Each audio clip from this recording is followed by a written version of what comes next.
Jina langu naitwa Anthony Mbisi Mkonda, meneja wa kampuni ya Basai General Supplies Limited ukanda huu wa Kyela. Leo tarehe 30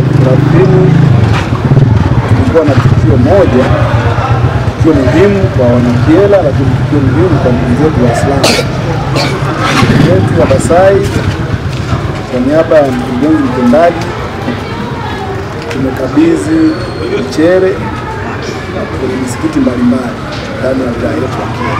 Na hii ni utaratibu wa kampuni yetu ambao kampuni imejiwekea kutoa sadaka kanisani na misikitini katika kipindi ambacho tunakuwa tunaelekea sikukuu za kwetu za makanisa. Kwa hivyo leo sisi kama wafanyakazi kwa niaba ya kampuni tumekabidhi mchele huo kuanzia na kata ya Mkwale, kuja ukabidhi kata ya Kinende kwenye msikiti wa Kinende, kabidhi kata ya Pinda kwenye msikiti wa Pinda, kabidhi kata ya Itope kwenye msikiti wa Itope, lakini kabidhi pia kata ya Kimba kwenye msikiti huu wa Rubere, na misikiti mingine mbalimbali ndani ya wilaya yetu ya Kyela.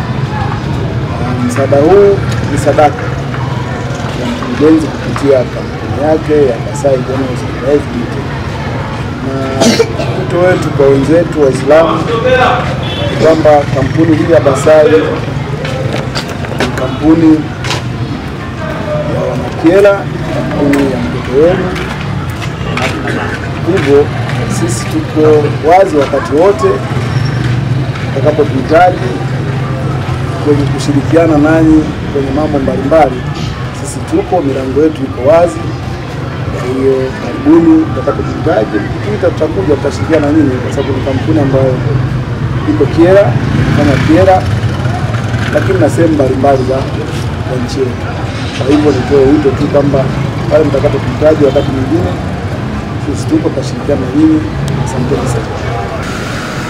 Ninawashukuru kampuni ya Basai kwa kutuwezesha kutulisha chakula cha sikukuu ya Idi. Kwa hiyo tunawashukuru sana. Tunawashukuru sana. Mungu awajalieni baraka, Mungu amjalie kila la heri. Mwaka jana alisaidia na mwaka huu ananisaidia. Alhamdulillah. Nimshukuru ndugu yetu wa Basai kufikiria sisi Waislamu.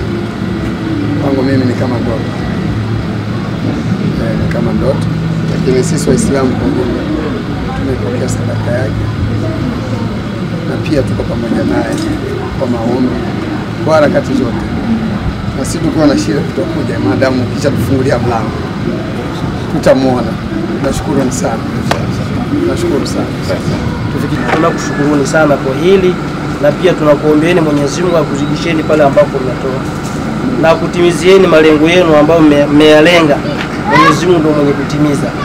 Kama umelenga kupata thawabu kwa Mwenyezi Mungu atakupa, na haya yawe ni maisha ya mema ya hapa duniani na akhera pia kupitia hili.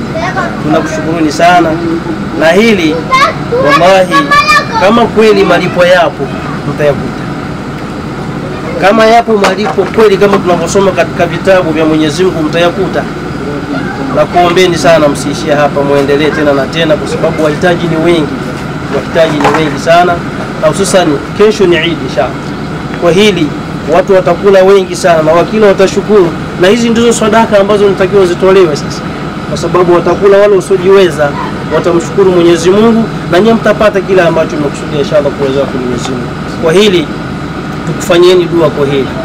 Tutasoma al-masharah moja, kisha tutaomba dua Mwenyezi Mungu akufanyeni wepesi katika mambo yenu yote ambayo mnafanya katika dunia hii, na akhera yenu ikawa takatifu kwa hili inshallah. Jumbe wa msikiti wa Itope, nashukuru sana na nimefurahi sana kwa msaada huu ambao mmetuletea ndugu zetu. Mungu awajalie. Sisi la kusema zaidi hapo hatuna, cha kusema zaidi ni shukrani kwamba Mungu awajalie sana, mmetuwezeshea pale ambapo tulifikia. Asanteni sana.